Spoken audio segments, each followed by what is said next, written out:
제발 그만하시오.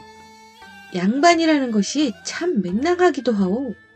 나리님네들은 지금 나를 날도둑놈으로 만들 작정이오.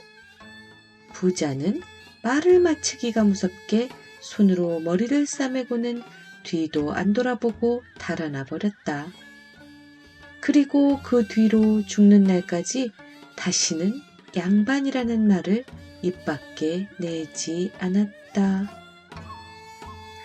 안녕하세요. 달고나입니다. 오늘은 화성행궁을 산책하며 조선 후기 실학자 연암 박지원의 양반전을 읽어볼까 합니다. 화성행궁은 조선 22대 임금 정조가 1789년에 세웠습니다. 화성행궁은 조선시대에 건립된 행궁 중 가장 규모가 크고 수원 화성과 함께 군사적 의미를 가지고 있는 건축물입니다. 일제강점기 동안 행궁의 건물들이 훼손되고 초등학교 등 많은 건물들이 들어섰었다네요. 그러나 1997년에 수원 화성이 유네스코 세계유산으로 등재된 이후로는 수원시에서 복원 사업을 펼쳤고 꾸준하게 화성 행궁지의 건물들을 매입하여 철거한 뒤 꾸준한 복원 사업으로 복원이 완료되어 지금은 시민들에게 개방되어 있습니다. 화성행궁은 여러분들이 잘 알고 있으신 드라마 대장금의 촬영지로 이용되기도 했어요. 달고나는 경복궁이나 덕수궁의 축소판 같은 느낌이었어요. 연암 박지원은 정조 때 실학자이자 문학가입니다. 양반전은 몰락한 양반, 무능한 양반, 무지한 천민 등의 모습을 해학적으로 그린 작품입니다. 무능한 양반과 부자가 된 평민 사이에서 이루어진 양반 문서 매매 사건을 소재로 쓰여진 양반전 속에서 연암 박지원은 당대의 양반을 재치 있게 비판하려고 했어요. 그러면 약 240년 전의 향기가 묻어나는 화성 행궁을 둘러보며 그 당시의 양반을 비판하는 연암의 소설을 읽어보겠습니다.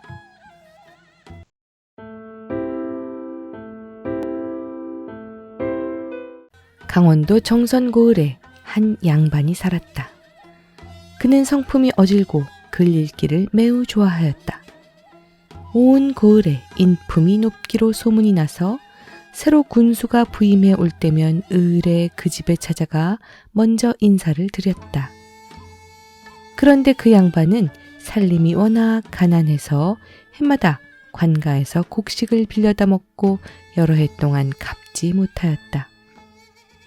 이렇게 빌린 관곡이 그럭저럭 1000석이 넘었다. 어느 날 강원도 감사가 정치의 잘잘못을 가리고 백성들의 형편을 살피기 위해 정선 고을에 들렀다. 감사는 관곡의 출납을 조사하다가 몹시 노하였다.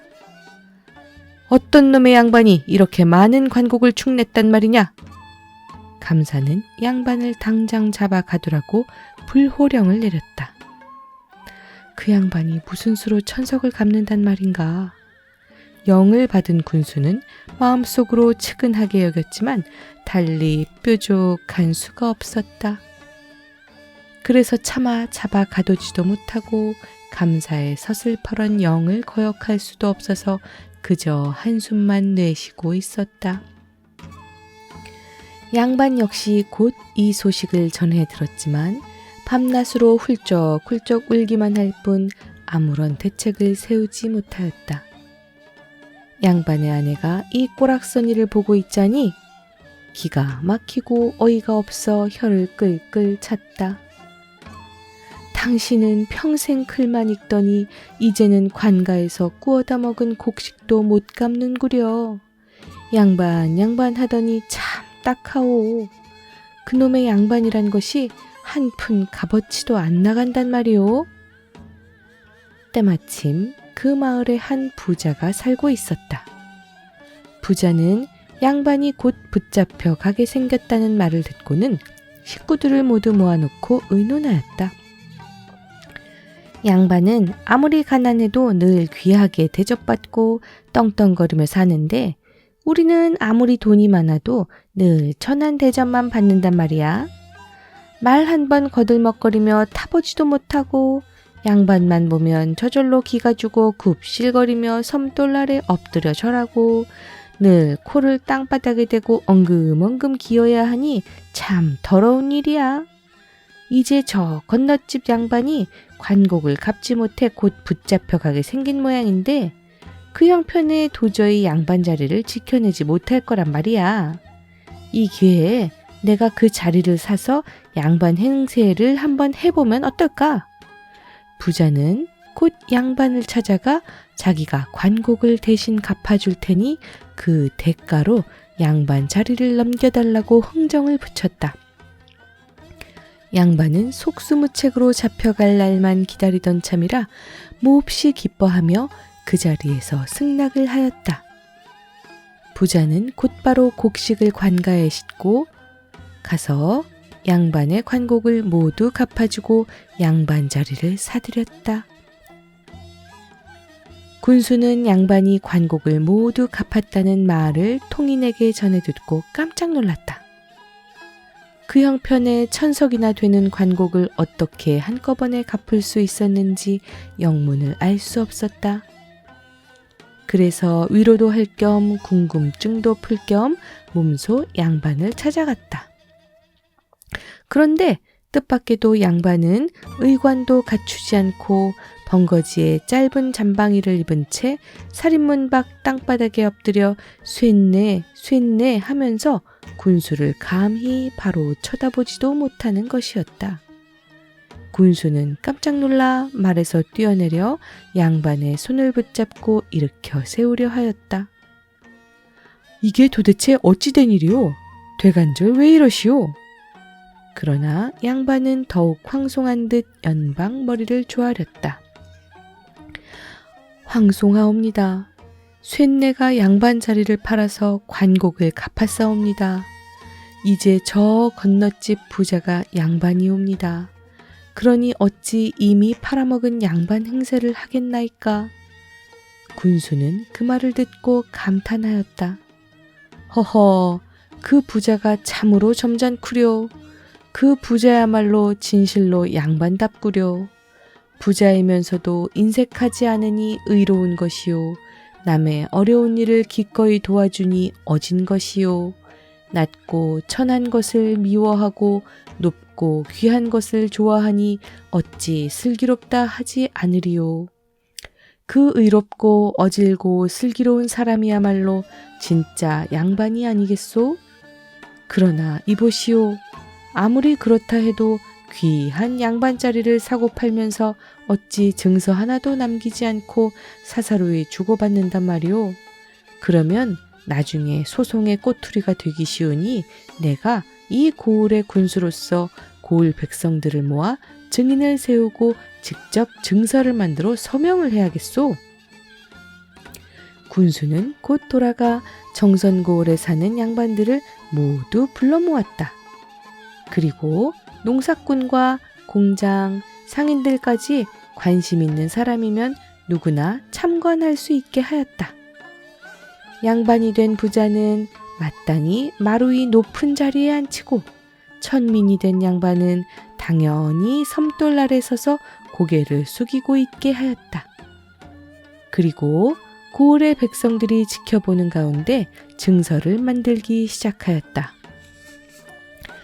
1745년 9월 아무날에 이 증서를 만드노라.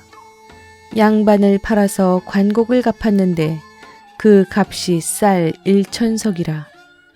본래 양반은 여러 가지로 불리는데 글만 읽는 양반은 선비라 하고 벼슬살이 하는 양반은 대부라 하고 덕이 높은 양반은 군자라 하느니라. 임금 앞에 나아가 무반은 서쪽에 늘어서고 문반은 동쪽에 늘어서니 이 양쪽을 통틀어 양반이라 하느니라. 이 여러 가지 중에서 마음대로 골라 잡으면 되느니라. 그러나 양반이 반드시 지켜야 할 것이 있으니 이것을 어겨서는 안 되느니라. 양반은 절대로 천한 일을 해서는 안 되며 옛 사람의 아름다운 일을 본받아 뜻을 고상하게 세워야 하느니라. 새벽 4시가 되면 일어나 이부자리를 잘 정돈한 다음 등불을 밝히고 꿇어앉는데 앉을 때는 정신을 맑게 가다듬어 눈으로 코끝을 가만히 내려다보고 두 발꿈치는 가지런히 한데 모아 엉덩이를 괴어야 하며 그 자세로 꼿꼿이 앉아 동네 바위를 얼음 위에 박 밀듯이 술술술 외워야 하느니라. 배고픈 것은 참고 추운 것도 견뎌야 하며 어떤 일이 있어도 가난하다는 말을 입 밖에 내서는 안 되느니라. 그리고 일 없이 앉아 있을 때는 건강을 위하여 아래 윗니를 마주쳐 딱딱딱 소리를 내며 손바닥을 귀에 댄 채 손가락을 목 뒤로 돌려 뒤통수를 톡톡 퉁기면서 콧소리를 킁킁 내며 입맛을 다시듯이 입안에 침을 모아 삼켜야 하느니라. 탕건이나 가세 먼지는 소매자락으로 문질러 털되 먼지가 파도 치듯이 일어나게 해야 하며 세수할 때는 주먹에 때를 밀지 말며 양치질을 해서 입냄새가 나지 않게 하며 하인을 부를 때는 돌쇠야 하고 목소리를 길게 뽑아서 부를 것이며 걸을 때는 느릿느릿 신발을 땅에 끌며 걸어야 하느니라. 고문진보나 당시 품휘를 깨알같이 베꼈으되 한 줄에 백자가 되도록 해야 하며 손에 돈을 만져서는 안 되며 쌀값을 물어서는 안 되며 아무리 더워도 버선을 벗어서는 안 되느니라. 밥을 먹을 때는 맨상투 바람으로 먹지 말며 국부터 먼저 마시지 말며 국을 먹을 때는 방정맞게 후루룩 소리 나게 마시지 말며 젓가락을 방아 찢듯이 톡톡거리지 말며 날파를 먹고 냄새를 풍기지 말아야 하느니라. 술 마실 때는 수염을 쭉쭉 빨지 말며 담배 피울 때는 볼이 오목하게 파이도록 연기를 깊이 빨아들이지 말아야 하느니라. 아무리 화가 나도 아내를 때려서는 안 되며 분통이 터져도 그릇을 던져서는 안 되며 주먹으로 아이를 때려서는 안 되며 종에게 잘못이 있다고 때려 죽여서는 안 되며 마소를 야단칠 때도 그것을 팔아먹은 원래 주인을 욕해서는 안 되느니라. 아프다고 무당을 불러 푸닥거리를 해서도 안 되며 제사를 지낼 때 중을 불러다가 제를 올려서도 안 되며 춥다고 화롯불을 쬐어서도 안 되며 말할 때 침을 튀겨서도 안 되며 소 잡는 백정 노릇을 해서도 안 되며 돈놀이를 해서도 안 되느니라. 이와 같이 양반에게는 엄연히 지켜야 할 도리가 있으니 양반이 된 부자가 여기서 한 가지라도 어길 때는 천민이 된 양반이 이 증서를 가지고 관가에 와서 소송을 하여 양반 자리를 다시 찾을 수 있느니라. 이렇게 하여 군수가 증서 끝에 먼저 이름을 쓰고 좌수와 별감도 나란히 서명을 하였다. 곧이어 통인이 도장을 가져와 여기저기 풍풍 찍어대는데 그 소리가 마치 북을 치는 것과 같고 그 찍은 모양이 밤하늘의 별자리와 같았다. 호장이 이 증서를 소리 높여 읽어주니 부자는 길게 한숨을 내뿜으며 이렇게 뇌까렸다. 양반이라는 게 겨우 요것뿐이란 말이오? 양반은 신선이나 다름없다더니 정말 요것뿐이라면 그 많은 곡식만 축낸 것이 억울하오. 아무쪼록 좋은 쪽으로 잘 좀 고쳐주시오.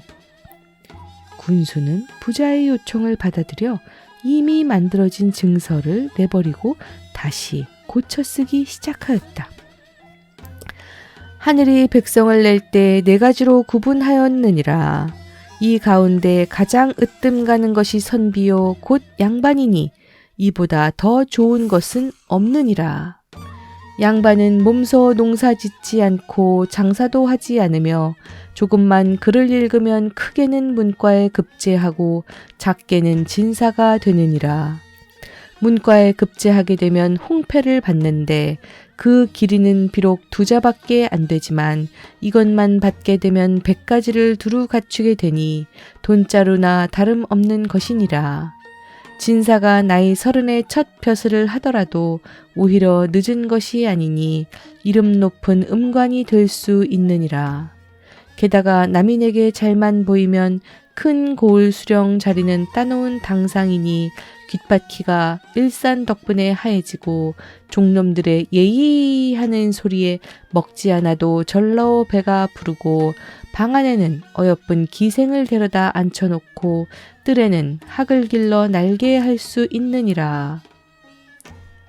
하다못해 시골에서 가난한 선비로 살더라도 자기 멋대로 할 수 있으니 이웃집 소를 빌려 자기 밭을 먼저 갈게 하고 마을 사람을 불러다가 자기 밭을 먼저 김매게 할 수 있느니라. 만일 어떤 놈이 양반을 업신여기고 말을 듣지 않을 때는 그놈의 코에다 잿물을 들이붓고 상투 꼬투리를 잡아 휘휘 돌리고 수염을 잡아 뽑는다 하더라도 감히 원망할 수 없으니. 새로 고쳐 쓴 증서가 거의 반쯤 되었을 때 부자는 기가 막히고 어이가 없어 귀를 꽉 막고 혀를 설레설레 내둘렀다. 제발 그만하시오. 양반이라는 것이 참 맹랑하기도 하오. 나리님네들은 지금 나를 날도둑놈으로 만들 작정이오. 부자는 말을 마치기가 무섭게 손으로 머리를 싸매고는 뒤도 안 돌아보고 달아나 버렸다. 그리고 그 뒤로 죽는 날까지 다시는 양반이라는 말을 입 밖에 내지 않았다.